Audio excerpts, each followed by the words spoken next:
এর যে নিয়ম বা ইত্যাদি আছে সেটাও মেনটেন হয় না। মানে টোটো চলুকও আমরা চাই, ট্রাফিক বা যানজটও না হোক এটাও আমরা চাই। সেটা তো অন্য পর্যায়ে, সেটা আমি আজকে আর বলছি না। আমার ধারণা 18-19-এর পরে এখন যদি প্রকৃত সার্ভে করা হয় এই সংখ্যাটা 5 লক্ষের কাছাকাছি হবে। 18-19-এই আমি দেখেছি 3.5 লক্ষ এসেছিল হিসাব মতো, এখন সেটা 5 লাখের কাছাকাছি হবে। রাজ্য সরকার একটি বিজ্ঞপ্তি জারি করেছেন,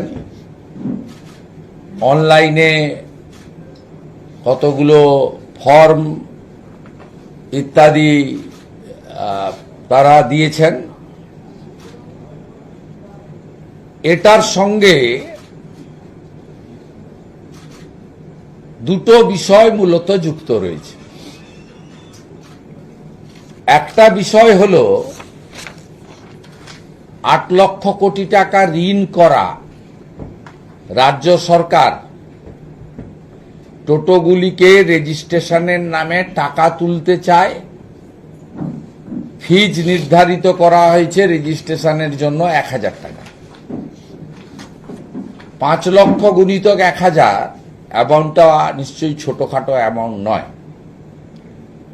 এবং প্রত্যেক মাসে 100 টাকা করে, মানে বছরে 1200 টাকা।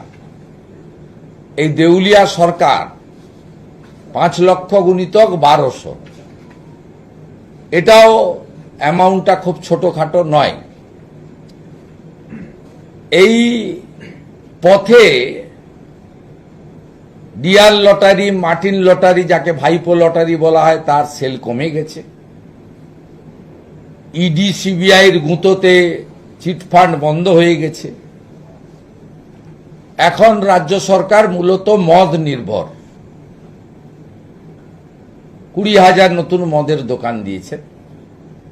সামনে নির্বাচন, নভেম্বর ডিসেম্বর মাসে আবার কিছু দান খয়রাতি করতে হবে, 100-200 টাকা ভাতা বাড়াতে হবে, খরচ আছে। তাই এই ধরনের একটা প্রক্রিয়া তারা চালু করেছেন, এবং মোটর ভেহিকেল অ্যাক্টে ই রিক্সা ছাড়া রেজিস্ট্রেশন হয় না, তাই কায়দা করে ই রিক্সা অবলিক টোটো লিখে দিয়েছেন, যাতে সবকেই 1000 টাকা চাঁদা তোলা হয়। আমি রেজিস্ট্রেশন নিয়ে বিজেপির পক্ষ থেকে আপত্তি করছি না। আমি বলবো দয়ার সাগর মুখ্যমন্ত্রী কত চাই? 85, 90, 95, 1,10,000। খুশি তো? তাই এই মুখ্যমন্ত্রী যেন এই প্রান্তিক, অত্যন্ত হাড়ভাঙা খাটুনি, অনিশ্চিত রোজগার, প্রতিকূল আবহাওয়ার মধ্যে কাজ করা শিক্ষিত যুবক বা যারাই চালান, রিড অ্যান্ড রাইট, সাধারণ গ্রামের মানুষও যারা চালান, তাদের ক্ষেত্রে রেজিস্ট্রেশন ফি এবং মাসিক 100 টাকা মুকুব করুক। এটা বিরোধী দলনেতার রাজ্য সরকারের কাছে দাবি এবং আবেদন। দ্বিতীয়ত, নির্বাচনের ঠিক 6 মাস আগে, যখন আগামী 4 মাসের মধ্যে নির্বাচনী নোটিফিকেশন বা মডেল কোড অফ কন্ডাক্ট চালু হতে যাচ্ছে, তখন এই 5 লক্ষ টোটোকে রেজিস্ট্রেশনের নামে নিজেদের নিয়ন্ত্রণে আনার একটি অপচেষ্টা বলেও আমাদের মনে হয়েছে, যাতে তৃণমূলের মিছিল মিটিংয়ে তো এখন লোক হয় না।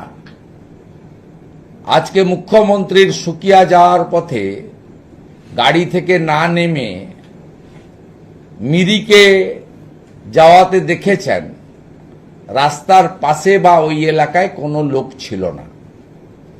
সম্পূর্ণভাবে পাহাড় উপেক্ষা করেছে মুখ্যমন্ত্রীকে। একইভাবে গতকাল ধূপগুড়িতে ত্রাণ শিবিরে যাবেন বলে যাননি, এলাকায় ব্যাপক ক্ষোভ হয়েছে, যেখানে আগামী 16 তারিখে আমি যাচ্ছি। তাই এই মিছিল মিটিংয়ে যাতে টোটো চালানো যুবকরা ছেলেপেলেরা যুক্ত হয়, ভিড় হয়, এইভাবে তাদেরকেও রাজনৈতিকভাবে বলির পাঁঠা করার একটা অপচেষ্টা বলে মনে হয়। কারণ তৃণমূলের মিছিলে এখন মুসলিমদের সংখ্যাও কমে গেছে। সম্প্রতি হায়দ্রাবাদের সাংসদ আসাউদ্দিন ওয়াইসির পার্টি মুসলিম ইত্তেহাদুল মুসলমিন অথবা পীর সাহেবের পার্টি আইএসএফ, তাদের মিছিল মিটিংয়ে মুসলিমরা বেশি করে ভিড় করছেন এবং তারা বলছেন ওয়াকফ অ্যামেন্ডমেন্ট বিল নিয়ে মমতা ব্যানার্জি দিল্লিতে গিয়ে আন্দোলন করতে বলেছেন, তাই আমরা মমতা ব্যানার্জিকে বলছি দিল্লিতে গিয়ে ভোট চান। তাই এই টোটোর ছেলেপেলেদের জোর করে মিছিলে মিটিংয়ে এই রেজিস্ট্রেশনের খুঁড়োর কল দেখিয়ে আনার অপচেষ্টা বলে আমরা রাজনৈতিকভাবে মনে করি। আমি সমগ্র টোটো চালান যারা, অনেকের নিজের টোটো আছে, অনেকে আবার সেই জোতদার জমিদার যে প্রথা সমবায়ের মাধ্যমে উঠে গেছিল স্বাধীন ভারতে, এই বাংলাতে আবার ফিরে এসেছে। আপনারা জানেন কলকাতায় হাতে টানা রিক্সা বাবুদের বাড়িতে থাকতো, 100, 150, 200 রিক্সা সকালবেলা 6টার সময় নিয়ে আসতে হতো, সন্ধ্যাবেলা জমা দেওয়ার সময় 50, 100, 200 করে টাকা দিয়ে আসতে হতো। এখনো এই রাজ্যে এই টোটো অনেক জায়গায় মহাজনী নিয়ন্ত্রণে গেছে।